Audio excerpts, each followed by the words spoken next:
o'clock, I guess we need to go ahead and get started. Doug, you're going to do the prayer. Joanne, you need to play it. Good evening, everyone. It's 6 o'clock, and I'm calling to order our Tuesday, December 11, 2012 meeting. We will open with invocation given by Commissioner Holberg, and the pledge will be led by the Scouts. What troop? Troop 1 and 4. Or 2. 1 and 2? Yeah. Okay. Okay. Gentlemen, the Scouts, if y'all would come forward. Several of these boys went through citizenship and community two Saturdays ago, and they're working on that merit badge. So we got a couple of them here. So y'all can lead the pledge in just a minute since we don't have an invocation. Good to have it. Let's bow our heads. Father, we're here today to ask for your blessings and guidance in the performance of our duties as elected officials. We pray for strength, love, knowledge, and understanding. Help us to recognize and solve the problems that are presented, make our solutions fair and just to the best interest of everyone. Help us to overcome our shortcomings and keep us united as a team to work for the betterment of the city and its people. We pray in your name. Amen. Amen. Mike, if you want to lead us. I pledge allegiance to the flag of the United States of America and to the republic for which it stands, one nation, under God, indivisible, with liberty and justice for all. Thank you. Okay. Under presentation and delegations, we would like to recognize Jack Poland, Director of Information Technology Department, as November 2012 Strongest Link Award recipient.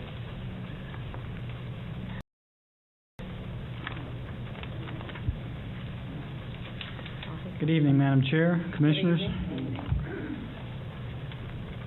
I believe Jack is making his way in for the grand entrance. There he is. Jack?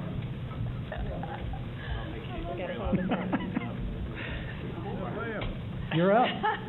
You're up.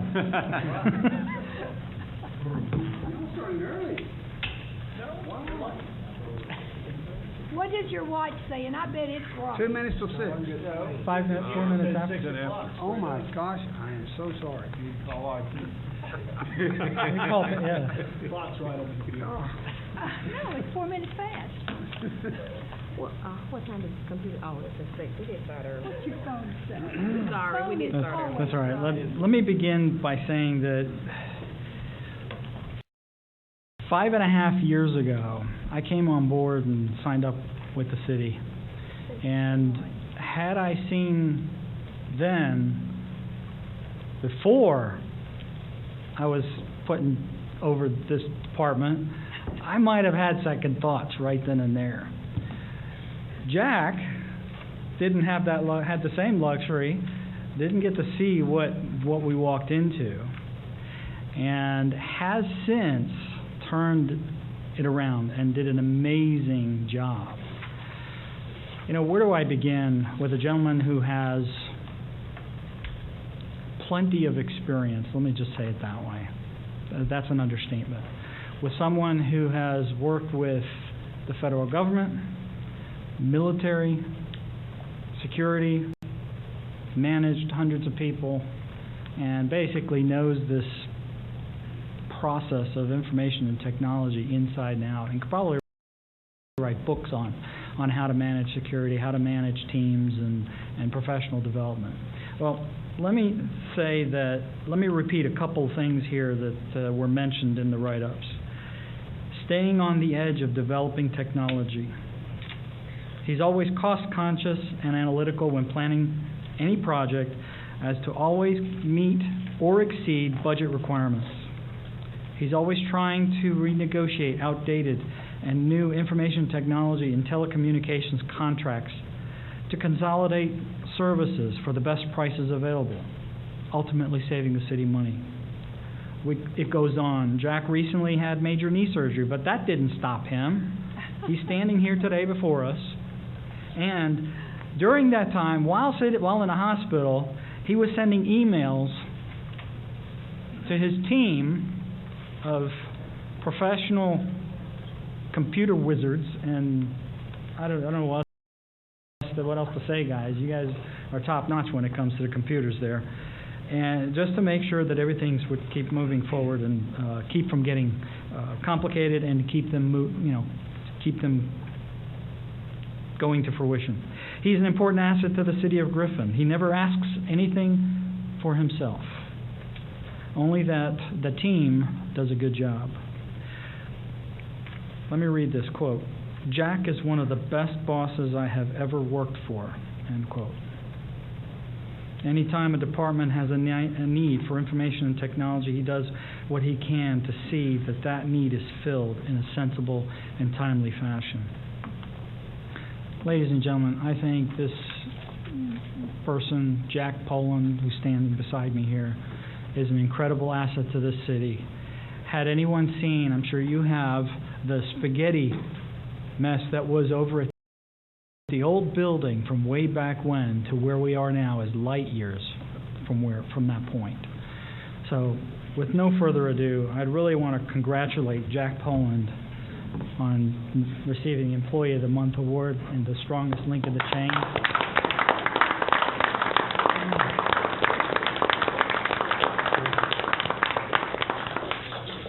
Oh, and of course you get your famous. Don't put that on me. I might go under. Here you go. Here.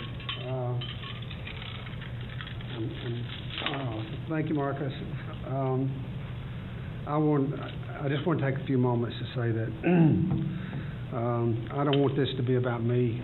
I've never wanted to be about me.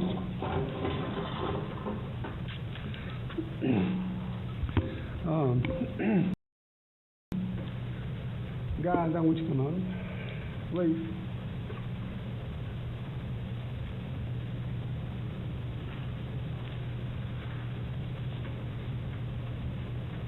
This really is about the people that's behind me, because without these people, I wouldn't be standing here. I don't mean to be too emotional. I've just been through 5 weeks of hell. But anyway, I just can't say enough about, and I really, Shonda, and Gib, Jacob, Todd, Cody, James, and Justin do so much for this city. They work great as a team, and they do a lot for the city. And this is not about me, but it's about the people that's behind me. And this city is so fortunate to have employees that are so dedicated. And when I say that this is my second day back to work, and over the last 5 weeks, they have done a remarkable job making sure that every department was taken care of and their IT needs, serving everything that they needed, and made sure that they got all the service they needed. And you know, when you got a team behind you like that, it's not hard to be successful.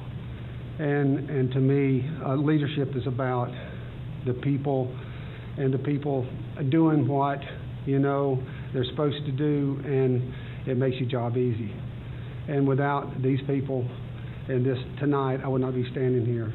And it's about the people behind me. And I want the credit to go where it deserves. It's these people.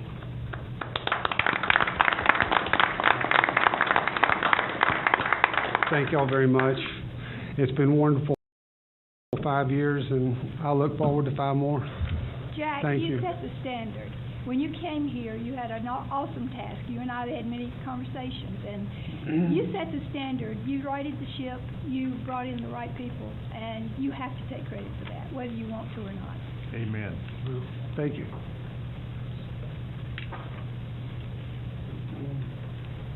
Thank you. Next on our agenda, we'd like to recognize Edward Bradley, pumping station operator in Water Wastewater Division, for 25 years of service to the city of Griffin.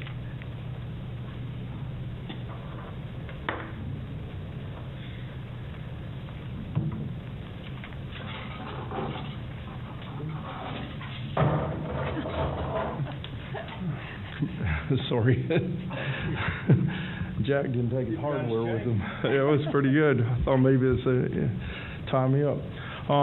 This evening, it's really great to, we get the chance to see how many people have longevity with the city. And Mr. Bradley has been here for 25 years. He kind of said he thought he might be walking out the door. But what I can tell you, he's a river pump operator.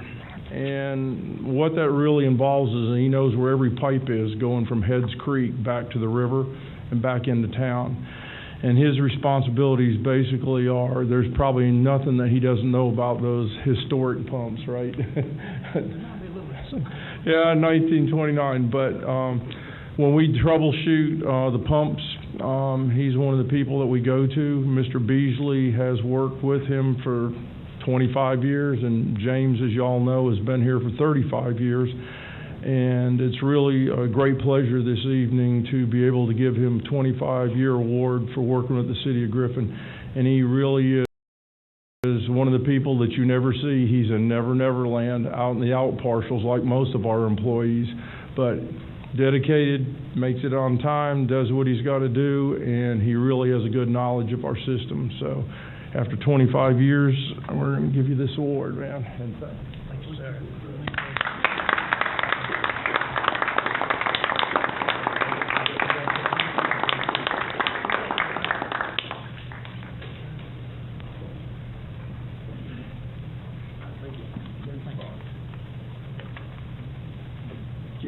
Can I say one thing before he runs this evening also?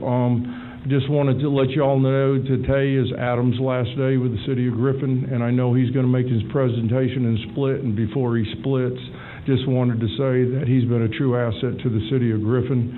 Very fine young individual, and he's got a great career. Just wanted to put that on the record. Thank you. Thanks. Okay, next we'll do our review financials for October 2012.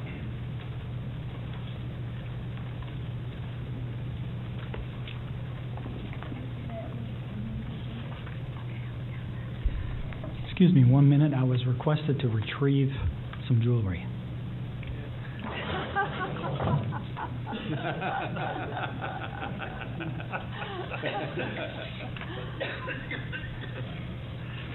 All right. I'm going to try something different today. I know that the board has in the past had discussions about moving some of the agenda items to a digital format. So today will be my first attempt to review the financials on a tablet. I have a paper copy with me just in case, but my goal will be to go through these financial statements with you in PDF using the tablet. So let's begin with the cash balance report. Can we pull that up on our monitors? I'm sorry. Jack? Try to visualize the cash balance report. So while you're reviewing them on paper, I'll be reviewing them in digital form, and so maybe we can use this as a test ground to see about perhaps moving towards a more digital format and save some more trees. Are there any questions about the cash balance report? Where's our $9 million? The $9 million transacted subsequent to... That had transacted in November, did it not, sir? Yes, so that will not appear until November financials. I knew it was close, but you'll see it there. Any other questions?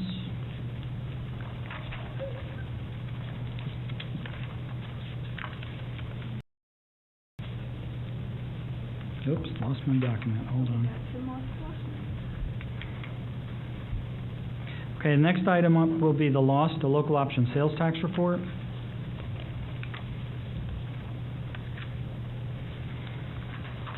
And in here we can see that we have now roughly $280,000 to $290,000 average on the local option sales tax. So that's coming in at pretty much on target of what we expected for this fiscal year. And now we have the item corrected for the special purpose local option sales tax. The bonds have been funded, and now we're going to start seeing that money come back in. We've also drawn down Just so that the board is aware, roughly $681,000 in the latest draw for street paving and a few other projects, some dollar amounts for the bridge, et cetera. How much are we actually putting out on the bridge? I think it was, I what, had six? someone ask me that. Total cost, I don't have the exact number, but, it's about $600,000 and change. And how much It was was it? 10% of the cost of construction, plus right-of-way acquisition and utility relocation, so it's gonna be a little bit over $600,000. All right, we are now looking at the interim statements by fund for the month of October. Are there any questions on the revenues and expenses?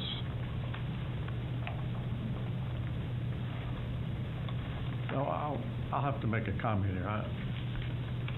I'm also a big Jack Poland fan and what he's done to our IT system, but I feel that way, very similar way about what you've done with our financials, because we've gotten to the point where all the numbers track the budget so well, and there's lack of these strange pop-up errors around, that reviewing the budget now is becoming sort of ho-hum.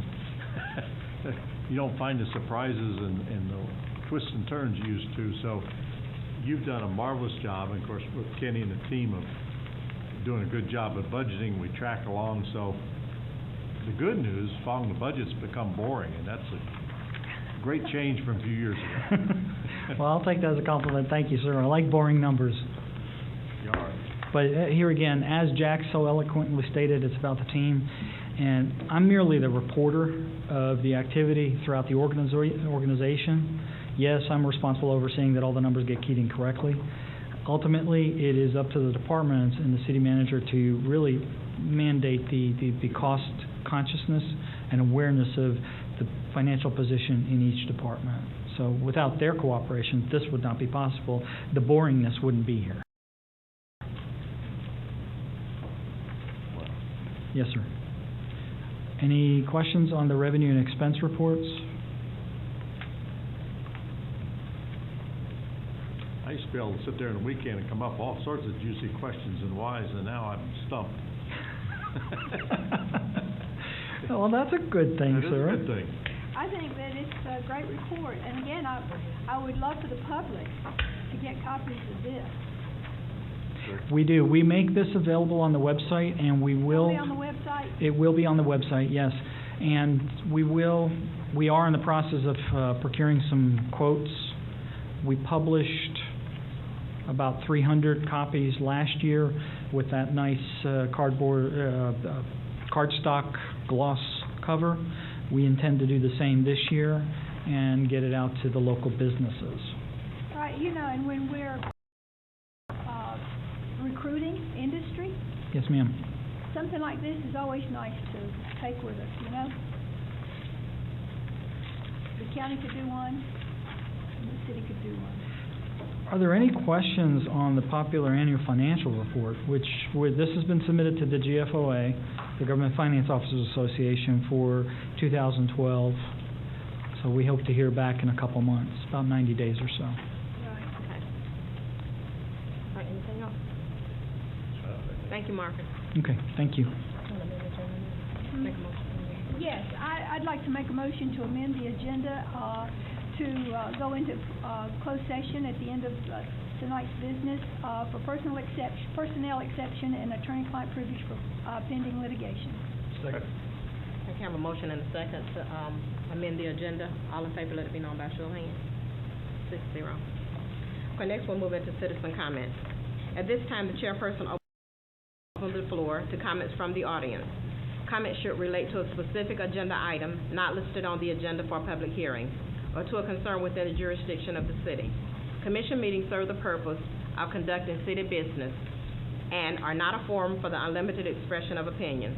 The chairperson reserves the right to limit comments to matters germane to city business and may refer speakers to the city manager or other staff for resolutions.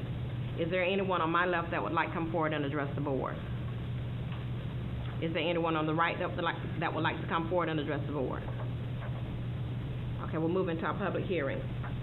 Receive comments regarding a proposed amendment to the City of Griffin Code of Ordinance at Chapter 6, Alcoholic Beverages, to allow for the sale of malt beverages through growlers at certain off-premises alcohol beverage license holders, and to create a specialty package retailer designation for off-premises malt beverage and wine sales within the downtown commercial historic district. Adam Cosby will address. As Adam's coming up here, I'm going to have to kind of agree with Brent. Adam's come up with some youthful ideas during his tenure here and has introduced us now to growlers and things that we probably wouldn't know about otherwise. Growlers. Yes, I will attempt to educate you this evening. But you all need to notice that he's reached middle age. You notice the glasses? Yeah, I did have to go and get those. You know, And blame the if all of growlers. us could hold up as well as you have, that would be nice. If you now are only now wearing glasses. Yeah. Well, you reached that point and you came to see the TV across the room, so That's true. it's hard to watch football. We know. Yeah. This amendment, and I know we've addressed the alcohol ordinance several times before, it's becoming a bit of a Frankenstein monster, but that's what you have to do when you kind of add these ideas. We've had breweries and brew pubs. We don't have a brewery in Griffin right now, but you do have a brew pub at the Eagle and Lion down on Taylor Street, which I think has been pretty good. It's not about really expanding the reach of alcohol. It's really about trying to catch some of these trends that are coming on that have been everywhere else in the country, and because of some changes in state law over the past 5 to 10 years are now available to us here, but our code doesn't really catch up with state code actually in some respects. So this is a growler, okay? It is a 32 or 64 ounce jug that can be filled and refilled with beer from a keg at stores. They're all over Georgia now. Not really all over Georgia. They're all over Atlanta, and they're in Athens, and they're probably in Savannah too. But the reason why these are now legal in the state of Georgia to buy and sell is because the State Department of Revenue does not distinguish these any differently from a bottle of wine or a 6-pack of beer or 12-pack, what have you. This is considered an unbroken package from the State Department of Revenue. The problem, and we've had businesses come to us say that, listen, they have a business type that allows them to sell organic or craft or locally made or grown food or food-related items, and then this has come on their radar now because stores that sell growler beer, you're not filling this up with Bud Light and Miller Lite. Sorry if that's your favorite, but you're not going to find that there. This is stuff that you can't get in the States sometimes. It's stuff that's across the country, and it's higher end craft beer. And for this is a 64. And this is about 4 pints. You're gonna pay anywhere from probably $12 or $13 to anywhere to $40, $50. I've seen some that are just, I guess they're good beers. I don't buy them, the $40 or $50 ones, but up to a pretty hefty sum. So this isn't some place that's going to be sold at a package store that is kind of, buy all you can with, $20 or something. So I'm just trying to give you an idea of where this idea comes from. So there's a franchise in the state called the Beer Growler. They're open in Atlanta and Avondale Estates and Decatur and Athens, and they are looking on the south side. I would tell you that.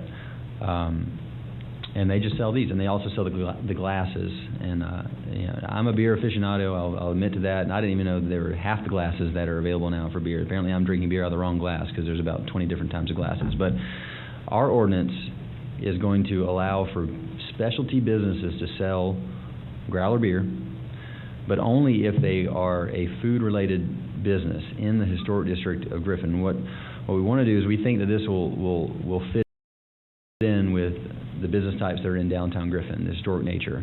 And in fact, I'll give you an example of one that could do this if it passes, is a block north of here is the Hill Street Market. They sell locally sourced, and when I say local, I don't mean City of Griffin, but in the surrounding counties, they have produce, they have canned goods, dry goods, they make their own popsicles, they make their own smoothies, they make their own salads and sandwiches. at their little market over here. And All right, if so now would this be made at the market, or would they No. take it in? They would have to procure this through, just like anybody else procures alcohol, through a licensed distributor. So they still have to go through a distributor. The distributor would give them the keg, and then they would have the keg. And they're typically not the big kegs unless you're a big store, but they're the smaller kegs. And then they would have to fill this up, they would cap it, and then in order to seal it, they put a plastic ring, I don't have the cap, but they'd have a cap, metal cap, and a plastic ring, and then they would put a heat gun or hair dryer on it to shrink wrap it closed. So it's now a closed container. You can't drink it on the premise. You can't drink it out in public. You take it, put it in your car, drive home, and it'll stay good once you open it for about 4 or 5 days, depending on the beer. Restaurants cannot sell this. Anyone with a liquor license via state law cannot sell growlers. So your liquor stores can't do this. I believe the state thinks that the temptation would be too great to fill it up with liquor. Can't do it. You can't put liquor in different bottles. You have to sell them in their unbroken package There's a limit stores. on alcohol, on the percentage of alcohol? Well, there's a limit through state law on the percentage of alcohol through beer anyway, but you could fill this up with beer. You can't fill it up with wine. It's got to be beer. It's got to be malt beverage. And It's got to be a craft beer, which is a subset of malt beverage. Right. I You got- understand all that. Right. You got beer, you got craft beer, you got malt liquor, Right. various variations. This one is limited just to this craft beer. So the brew pub could offer this? No. They could not, 'cause they have a liquor license. They have a liquor, okay.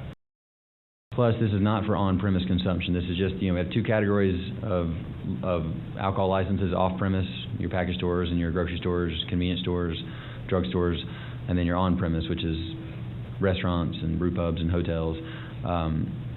And the way we figured this is, the new Kroger opening up couldn't do this in this ordinance. So the convenience store can't do this. The package store can't do this. Only specialty shops in the historic district of downtown Griffin, which is Taylor Street, Broad Street, 6th Street, and 8th Street. So really kind of where we're sitting now, which is I think where you want these specialty kind of thing, and honestly where they're going to want to site, is where we've limited it to. Now you could expand that later if you wanted to, but our current alcohol ordinance already limits liquor stores out of the downtown area, other than ones that have been there for years and years, and the one that was rebuilt. So this really isn't expanding the reach of any off-premise license holder, other than what you can get down here now on-premise. But the businesses I've talked to, and I know it's kind of a confusing subject, because some of the restaurants have asked me, "Can I sell this?" I'm like, "No, because you have a liquor license or you're on-premise, so not going to fly." But I think this could attract a couple other businesses. Just for reference, City of Decatur has a Cook's Warehouse, and they sell pots and pans. They do cooking shows. They sell wine and beer, and they sell growlers. They actually have a candy store called Greens, which has been there for decades. They sell growlers. Stockbridge has a shop that sells brewing and winemaking equipment. And then they show off kind of with this finished product via the recipes they sell to people. So the craft beer industry has taken off. It's not really settled. It's still taking off, and I think that at the very least this could probably attract a local person to start a craft brew shop where you can go and you can get stuff to make beer at your home if you wanted to do that. In fact, Griffin is the home of the South Atlanta Home Brewer Association, if you didn't know that. But So a local cafe, say like Bank Street or one of those, could not buy it and then serve it in their establishment? That's correct. no, because they have to buy all their They- stuff they from can a buy it in licensed distributor. keg through the wholesaler. They can buy it in a keg and serve it directly out of the keg, Right. by the glass, But not by the... but not by Right, growler. but they do that now anyway, because Yeah, they get that from Denver or Atlanta Beverage or whatever they're called. right. Basically, the state's rule is that there's no on-premises consumption, and it cannot be sold by package at any place that distilled spirits are sold.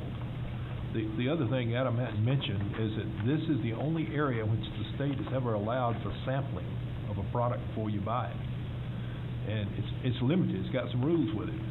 But beer and wine from a specialty retailer could be, sampled in one-ounce shots on premises. Right, I forgot about that, because, think about it, when you go into a place and you see something that you never ever tried before. Are you going to buy a $20 bottle of it if you don't know what it tastes like? So that's why we've written in the tasting part there, but it's a very small amount, and you can't just sit there and taste all day.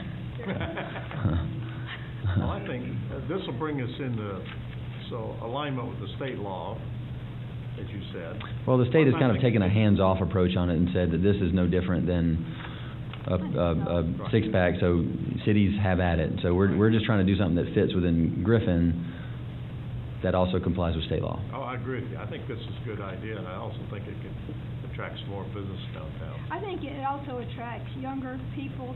Last week I was in the Atlanta area having physicals, and there was this young lady that was in the waiting room with me, and she asked where I was from, and I told her Griffin.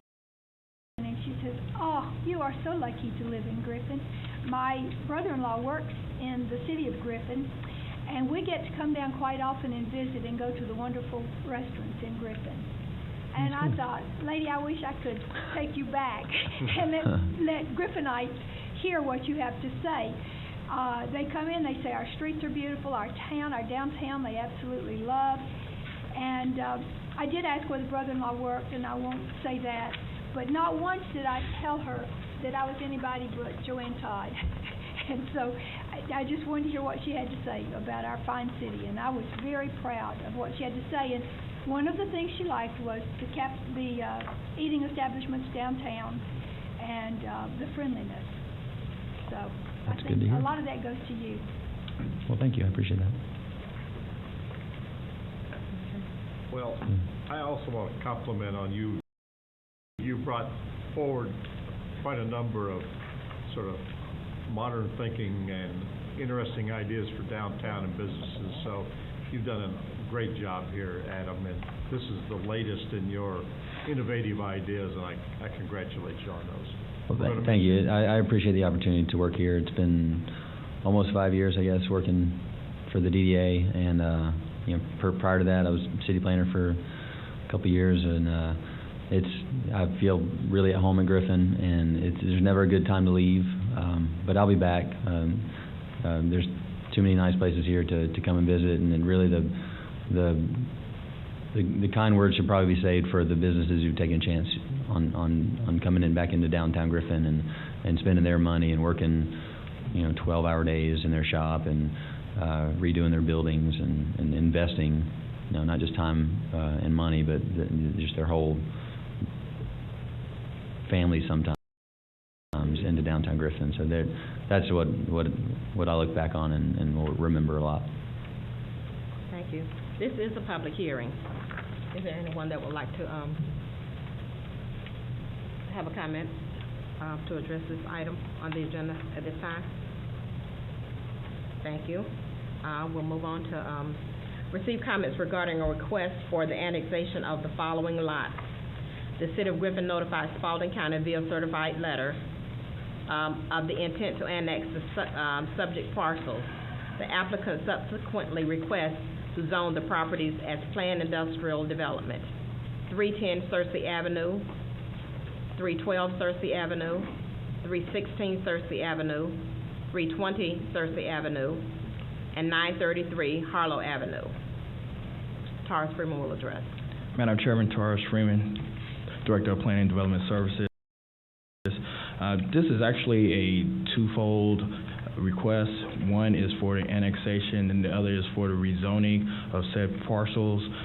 With the annexation, there was one parcel that was omitted that should be added tonight, 318 Searcy Avenue, also known as Parcel 4 on your handout, and the parcel number is 126.01004, and it's approximately 0.31 plus or minus acres. And as you know, these parcels are all owned by the City of Griffin. This request is to bring all these properties into compliance for future land opportunities. The subject properties are surrounded by a mix of zoning districts and land use activities that includes institutional, which is to the north, which is the city cemetery. Planned industrial district is to the south, which was recently zoned for American Mills, and the Cherokee Casket Company. Commercial 2 to the east, that is Indy County. that is Timber Mills Facility and Planned Commercial District, which is to the west.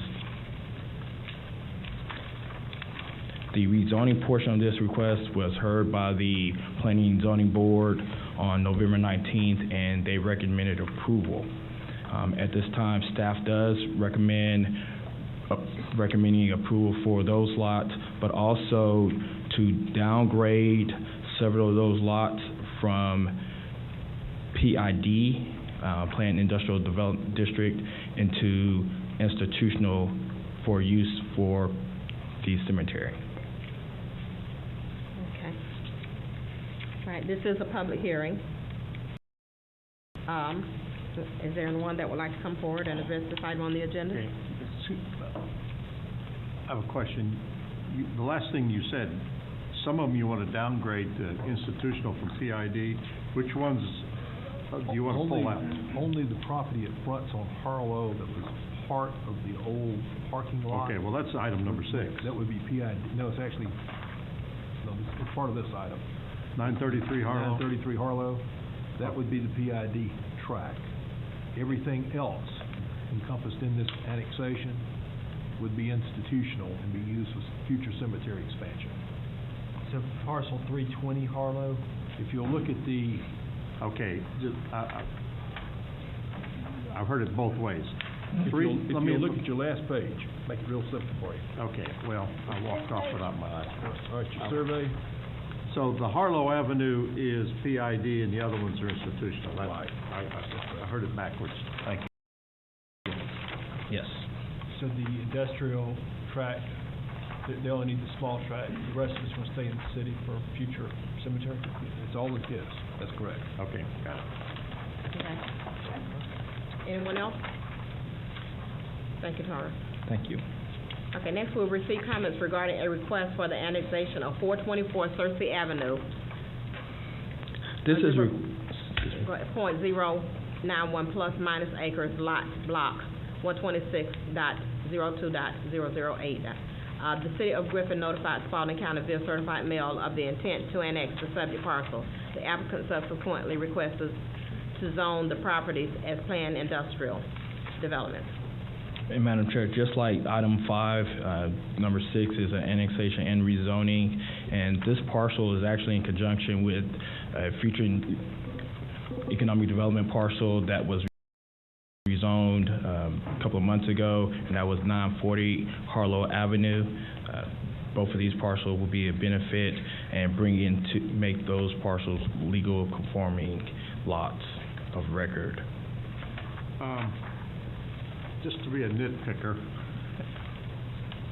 when you reviewed all this with this lot, the title page has not 424 Searcy, which I think is the correct address. All the way through the rest of it, it's referred to as 424 Harlow, and then the actual resolution doesn't give an address. It says refer to attachment A, and there is no attachment A. So yes. I just want to confirm that the legal work says 424 Searcy and didn't get listed as 424 Harlow, which is referred to. That's correct. Attachment A was left out of the agenda book apparently, but it is the legal description that was provided to us by American Mills, and it is the tract. Okay. This tract right here. Okay. I just want to make sure it didn't get misstated, but right. It's correctly stated. We need to incorporate that legal okay. description though with the ordinance. Okay. Yes. I will calm down so we're legally square here.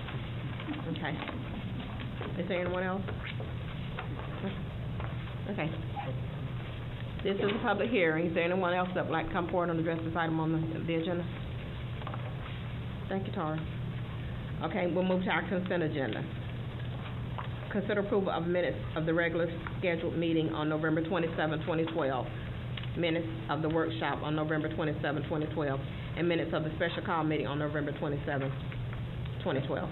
Madam Chair, I believe everyone was here for all three. There's no objection. I move we approve all 3 sets of minutes as presented, unless somebody else has a correction. I'll second. We have a motion and a second to approve the, minutes for, each one of those meetings. Is there any further discussion? All in favor, let me know by show of hands. 6-0. Okay, moving into our regular agenda. Consider first reading of the proposed amendment of the City of Griffin Code of Ordinances at Chapter 6, Alcoholic Beverages, to allow for the sale of malt beverages through growlers at certain off-premise alcoholic beverage license holders, and to create a specialty package retailer designation for off-premise malt beverage and wine sales within the downtown commercial historic district. Madam Chair, I move we approve at first reading this amendment as presented. I have a motion and a second to approve. Is there any further discussion? All in favor, let it be known by show of hands. 5-1. Oh, Okay, 5-1. Okay. Consider the request for the annexation of the following lots. The City of Griffin notified Spalding County via certified mail of the intent to annex the subject parcels. The applicant subsequently requests to zone the properties as planned industrial development. Madam Chair, I move that we approve the annexation of the following lots: 310 Searcy, 312 Searcy, 316 Searcy, 320 Searcy, and that those lots be zoned institutional. Would add 318. 318, okay, I thought I Add said that that. too. All right. 10, 12, 16, 18, and 20. And 933? And that 933 Harlow also be annexed with the zoning of PID. Actually, it's just a portion of 933. And the 933 in the tax number was the entirety of the tract the city acquired a few years ago. We're not selling the entirety of that original parcel. We're keeping a slither out. Well, so then do we designate the, Actually, if you'll just say, if you'll refer to parcel 1 on the plat of survey, it's attached to the one. So Okay. that'll clarify it. Okay. Parcel 1 on plat of survey is substituted for 933 Harlow Avenue, is that? I second that motion, if that's correct, Mr. Whalen. I have a motion and a second to approve. Is there any further discussion? All in favor, let me know by show of hands. 6-0. All right. Yes, it's precisely. I struggled through that one. Okay. Consider a request for the annexation of 424 Searcy Avenue, .91 plus minus acres, lot block 12602-008. The City of Griffin notifies Spalding County via certified mail of the intent to annex the subject parcel. The applicant subsequently requests to zone the properties as planned industrial development. Okay, Madam Chair, I move that we annex this this lot known as 424 Searcy and have it zoned as planned industrial development. Second. A motion and a second to approve. Is there any further discussion? All in favor, let me know by show of hands. 6-0. Consider execution of an agreement with Allen Smith Consulting to prepare the City of Griffin fiscal year 2013 Community Development Block Grant application for the Georgia Department of Community Affairs. Just for clarification, I'll be abstaining from this discussion in regards to the CDG grant due to owning property in this area. Madam Chair, I move we approve this agreement with Allen Smith as presented, and if I get a second, I have a question. That's fair. I thought we did this in-house last time, did we not? Did we have a, No, sir. That was a different Never agreement. Never done it in-house. Allen Smith has always done it. okay, my memory failed me. Thank you. Okay, I have a motion and a second to approve. Any further discussion? All in favor, let me know by show of hands. 5-0-1. Okay. Consider equipment for surplus from the fire department. Unit number 305, a 1975 snorkel articulating platform replaced by a new 78 Quint L91LVW91490 and advertised for sale on Gov Deals. Madam Chair, I am delighted to move that we surplus this snorkel articulating platform, which it's got to be an exciting piece of equipment. And we're gonna miss that piece of equipment. A lot of history there, Articulated. historic. It's for the kids, man. I have a motion and a second to approve. Any further discussion? All in favor, let it be known by show of hands. 6-0. Consider depositing the city's off-system energy sale margin for calendar year 2013 in the flexible operating account, short-term portfolio of the MEAG Municipal Trust.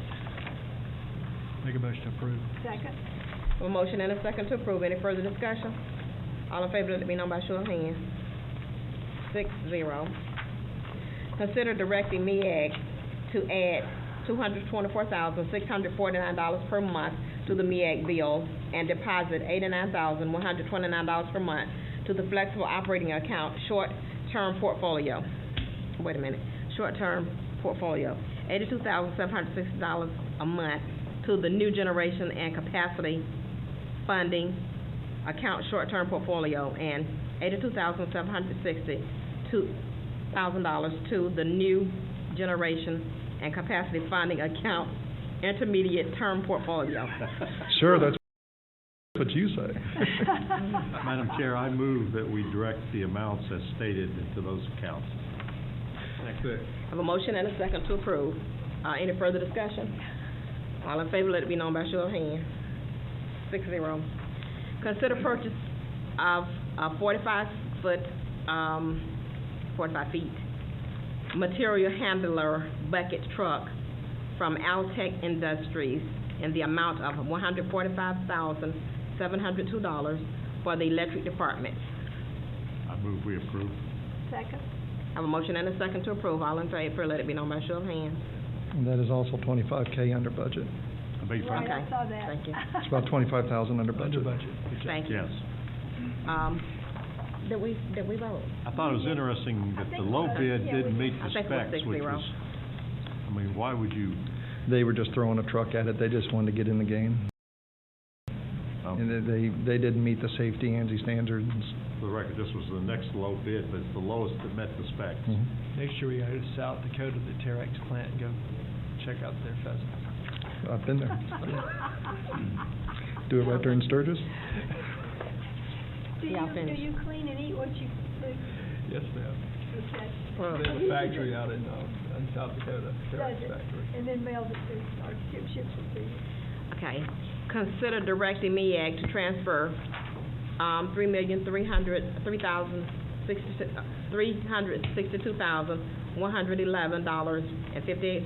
$3,362,111.58 from Griffin's new generation and capacity funding account, intermediate portfolio, to the new generation and capacity funding account, intermediate extended maturity portfolio. Madam Chair, you must be struggling with handling money These this big numbers. big. This big. Yeah. And just a little Make a history. motion to approve. Yeah. Six. Hey, we get a better interest rate, so. Right. You get about an extra 2% interest on the Yeah. $3.5 million. I have a motion and a second to approve. Any further discussion? All in favor, let me know by show of hands. 6-0. Those are big numbers to deal with. Consider approval of a resolution approving an intergovernmental agreement participant contract between the City of Griffin and Electric Cities of Georgia for provisions of engineering and support services, and authorizing the chairperson and city manager to execute said contract. I moved, yeah. A second. A motion and a second to approve. Any further discussion? All in favor? May I ask a question? Mhm. Quick? This was the spin-off from MEAG, the electrical service was it? When that spinoff was the original 3-year contract, this is the new 3-year that will replace that at about a $20,000 savings. Right. But my real question is, having spun it off is working out as plans, working Mhm. better? Yep.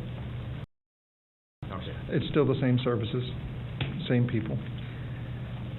Okay, all in favor, let me know by show of hands. And Madam Chair, if we could, I need to get number 16 signed this evening if we can for execution tomorrow. I'll see what I can do. Consider purchase of a Case 580SN backhoe from Border Equipment, the lowest and best bid, in the amount of $79,964 for use in the Water Wastewater Division, and declare unit number 865 surplus to be sold on Gov Deals. Make a motion to approve the purchase. Second. A motion and a second to approve. Any further discussion? All in favor, let it be known by show of hands. That motion, you said to purchase and the Sell. surplusing, right? To purchase, I said what? Purchase and sell. And surplus. Thank you. Okay. I think the vote was 6-0. Consider approval to award bid and construction contracts to McCoy Grading Incorporated for the demolition and new construction of the bridge at Melrose Avenue and Linden Avenue in the amount of $194,473.71 for Public Works and Utilities Department, and amend the budget accordingly. Move we approve. Second. A motion and a second to approve. Any further discussion? All in favor, let it be known by show of hands. Thank goodness. I know, it's needed. Consider the resolution authorizing payment for the general fund to the Cemetery Trust Fund in the amount of $72,921 for reimbursement of land originally acquired for cemetery expansion, and authorizing the conveyance of a tract consisting of 2.72 acres to the Griffin Spalding County Development Authority to be used for future industrial development, and amend the budget accordingly. Move we approve. Second with a question. Are we, giving the Development Authority this piece of dirt? Yes, and, well, they're paying for half of the parcel that we closed on last Friday to provide additional land and cemetery expansion. Okay. All in favor, let it be known by show of hands. 6-0. Okay, now, do I need to do city manager stuff? Yeah. I'll city manager's report. You have anything? This is your last meeting of the month. Yes, I forgot. For the Okay. year.